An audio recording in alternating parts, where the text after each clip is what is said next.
নমস্কার বন্ধুরা, আজ আমার ছাদ বাগানে আরেকটি নতুন ফুলের সংযোজন হলো।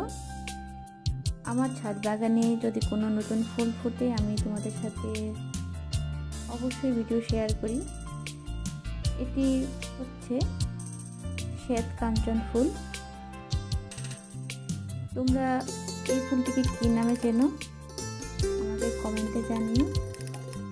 আর যদি আমার ভিডিও ভালো লাগে ভিডিওতে একটা লাইক করে দিও। ধন্যবাদ সবাইকে।